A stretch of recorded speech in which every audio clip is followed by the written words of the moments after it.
Hi, Syndee Holt here, and today I'm going to show you a little bit about how I do my creative maps and how I can take an idea, a kernel of an idea, and move it through and make it mine.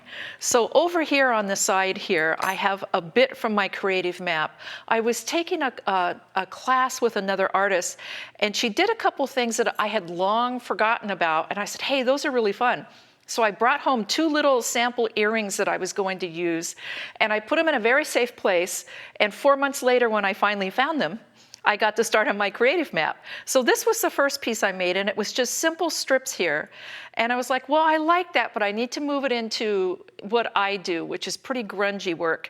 So I started making some pieces here and moving along, doing some heart shapes, doing some weathering, and then I picked up this little scrap piece that I had made and went, oh, I'm liking this.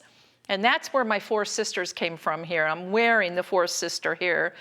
And I really, really like this effect. And I moved it into other things. I even used the scraps to make some things. So what I'm going to do today is show you how to make the 4 sisters here. It's pretty fun. I've got a couple small pieces of black and white clay here. The black is slightly thicker than the white. It doesn't really matter. You know, all the pasta machines are different now, so I can't give you exact layers here. And I'm going to layer these here together. And I'm going to bring it to about a middle setting here and roll it through in my squeaky pasta machine. And now I'm going to add a layer of translucent to it. And I always set my blocks up to cut them. And of course, it helps to use the right side of the blade. There we go. And I'm going to open this. I do subscribe that the theory that you should never use your pasta machine on the widest open setting. So let me run this through real quick here. And one more time. I'm going to make this piece very thin. Let's go, this is a 5 on this machine. That'll work. And I'm going to take this, and as I lay it on, I stretch it just a little bit. And what that does is really help to get rid of the bubbles in it. There we go. Let me trim this up. You know, a long time ago, my sons taught me to lay the blade down in the same position in the same place every time. And first of all, you don't pick it up by the wrong side like I did earlier. And then you always know where your blade is. And I have that habit still of doing that. All right. So you can see our thickness here is not very thick, but it's a little thicker than my original ones were. And that's what I want. Now I'm going to add the ink to it. This is not something I do at home, wear a glove, but I'm being very formal here. So let me get my glove on. There we go. And I'm going to use some alcohol inks here. I've got a red, a dark orange, and a yellow. And I'm going to dot these on, starting with the red, just like this. And I find that these cosmetic pads work better than cotton balls. Cotton balls shed a little too much of the cotton fiber on it for me. And I'm just going to pat it on. Make sure if you're using these that you move it around a little bit so that you don't get a pattern going. Let's add a little bit of the orange in here. This is my favorite part. I can fold these over and use them again. And for the final highlight, we put on the yellow. Now it looks like it doesn't do anything, but when you let it sit, it's going to start to come up, and I'm going to use a new pad for that because we want that yellow to be really nice and bright. And you can see how that comes through now. I'm going to set this one aside and let it dry because I have one all ready to go here. Now let me bring that in. Here we go. And I'm going to move the inks so I don't knock them over, right? So I have a sheet here, and I have it already on a tile. The reason I have this on a smooth tile is because I'm going to use a template on it right now to cut out my shape. And I always cut it on a smooth tile because the tile will then hold the clay in place, and it won't pull through when I cut with this. I hold my craft blade here very loosely in my hand, and I let the template drive the blade. I don't try to drive the blade at all. And I'm going to bring it down this way. And there we go. Let me pull that guy off. And there's our first piece. Obviously, we can get some more pieces and some earrings out of there too later. Trim that little bit. Now that I have this here, I would normally do this on the whole sheet, but I wanted to show you this real quickly and have it set aside while I'm working on the other piece here. I want to add a bit more texture to it. At home, I would just open the jar, stick my finger in it, and take out the paint, but I'm not going to do that here. Let me get a little bit of the paint. There we go. And I'm going to put it on my toothbrush here. And I'm just going to spatter this.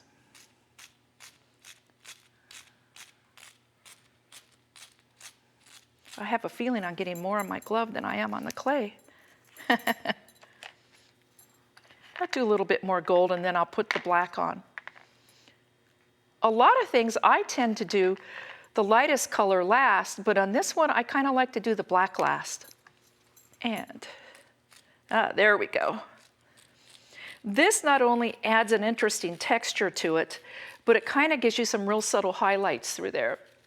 And I'm going to add the black.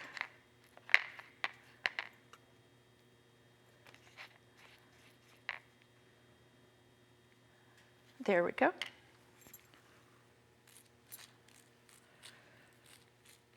Perfect.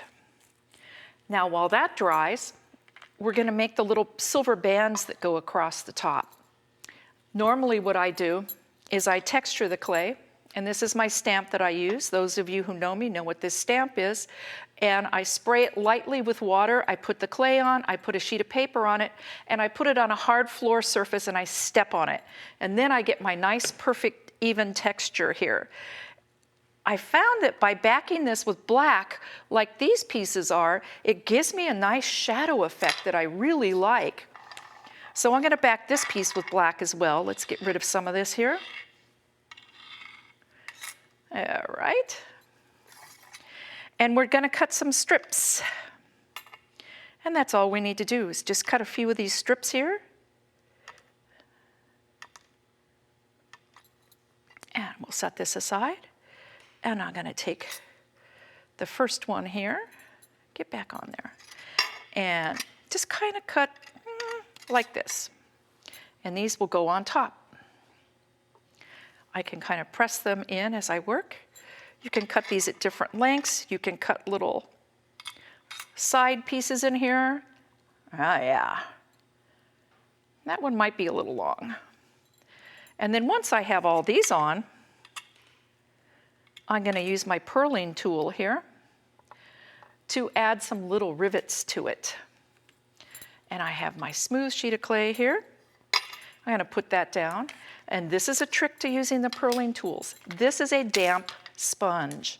And one of my great friends put this little piece together for me here.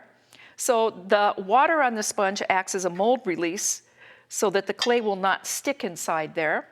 And I'm going to bring this over. I'm going to put it here on the front so you can see it. Apparently, wiggling does something. And this is a very small Phillips head screwdriver. I'm going to push right in there. Now, I've got a screw. And I'm going to do the same with this one. Once you have all your screws on there, I also like to age these just a little bit. And of course, you know I'm using a clear tint here. This is a black. And I just take it and brush it on the surfaces. You can do this baked or you can do this raw, just like this. You can add it to your little screws if you want to. It just helps to bring out that texture. You can see the difference in those two textures there. I would probably trim these a little bit shorter, huh? Like that. Yeah. And then the final thing that I do is I take a little bit of my clay here and I roll it into a snake. You can put this in an extruder and do it too, but I find that usually I can roll it out myself without doing that. And you roll it up and you make 3 strands here. You stroke them together and just pick it up, trim the end, pick it up and roll it over to make your loop here. And I bake these alongside the pendants. You bake it standing up, don't let it fall over because they'll curl.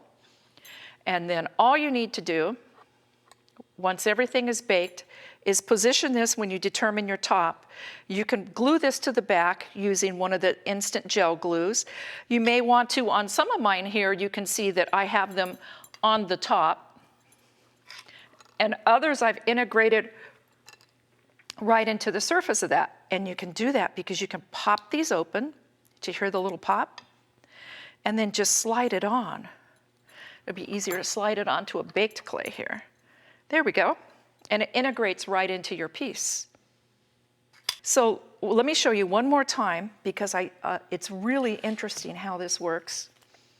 You pop this open just like that and it'll pop right open, and then you can just open it up a little bit and slide it right on there like that. Now I don't glue the front of this down. It will hold on there. I only glue the back on because sometimes you might want to add a different necklace hanger on here, and if you do that, all you have to do is open this up and slide one in and put the other one on.